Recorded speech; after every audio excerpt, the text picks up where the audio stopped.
Line from Brasilia. Thank you for being with us. A number of diplomats are moving away from the Gaddafi regime. Are you one of them? And can you tell me what your position is on what's been going on?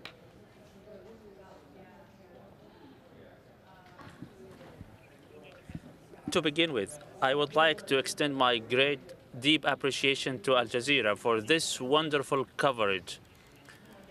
Al Jazeera has succeeded in exposing all the hidden secrets.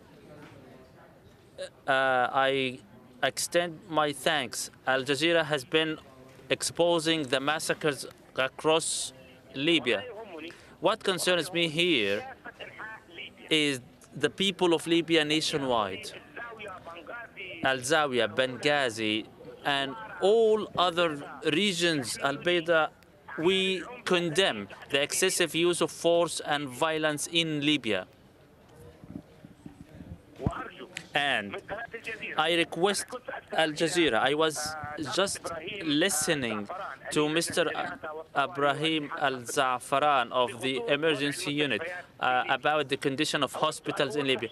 I would like to clarify one point. Hospitals in Libya, in normal conditions, in a normal way of life, all the Libyans were receiving treatment in Egypt or Tunisia. Now you can imagine the condition of hospitals under these harsh conditions, under this riot and violence. I request the international community to salvage the Libyan people and to provide all assistance possible. All right. Well, as a member of the Muammar Gaddafi regime, the existing Libyan government, have you actually resigned, and do you have a message for Mr. Gaddafi?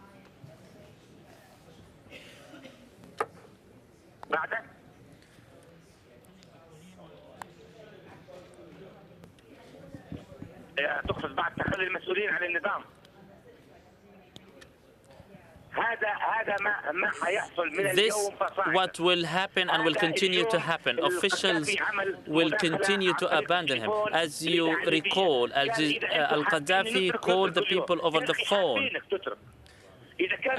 We wish him to leave. If he spoke about Bin Laden, he spoke about hallucination pills, we request him to leave. His statements are not true.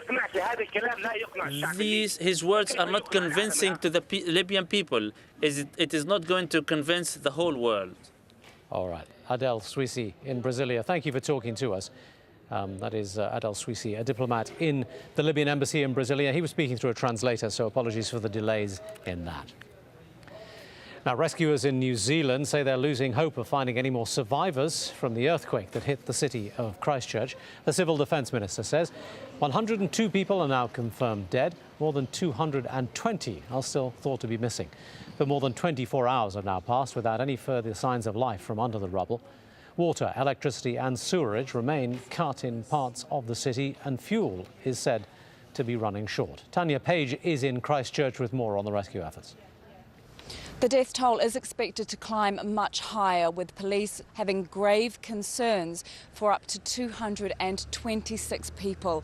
The coroner has said that they are having some difficulty identifying the people that they are pulling out of the rubble because of the level and severity of the injuries they've sustained. So they're encouraging people who've reported their loved ones and friends missing to give them a little information about what clothing they may have been wearing, tattoos, jewellery, birthmarks, that type of thing. They have only released the names of 4 of those killed, including 2 babies, one as young as 5 months old.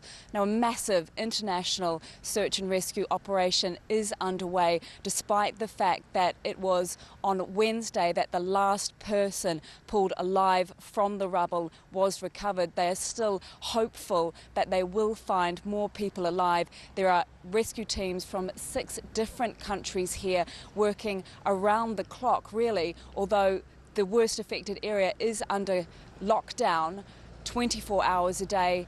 That's largely because they're using sonic equipment to search for people who may still be trapped in the rubble, and they need that area, because it is still also very dangerous, to be as quiet as possible. Now, the WikiLeaks founder, Julian Assange, has lost the first round of his fight against extradition to Sweden.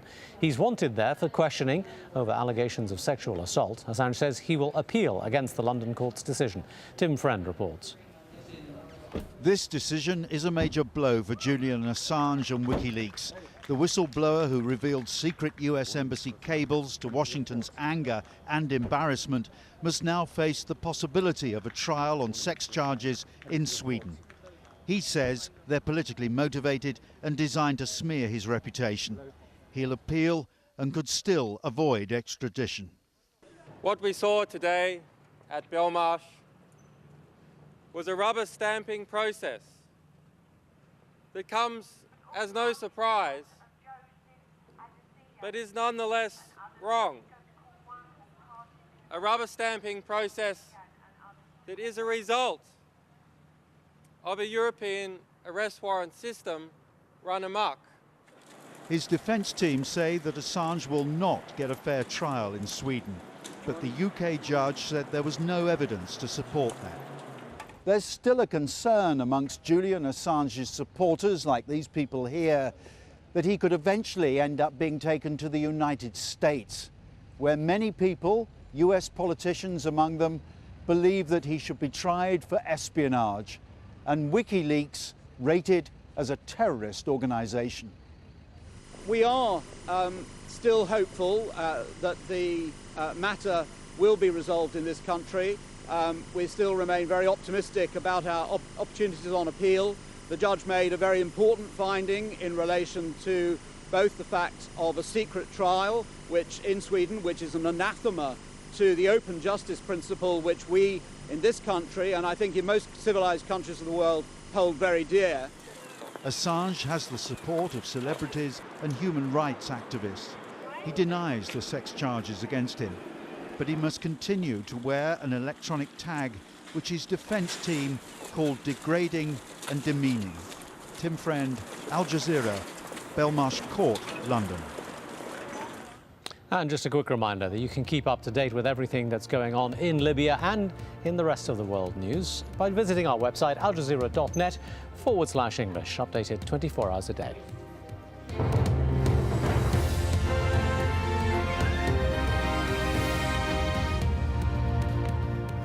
This is Al Jazeera, and these are the stories making the headlines. Libya's leader Muammar Gaddafi has blamed the uprising in his country on Al-Qaeda and its leader Osama bin Laden. He made the claim on national television a short while ago.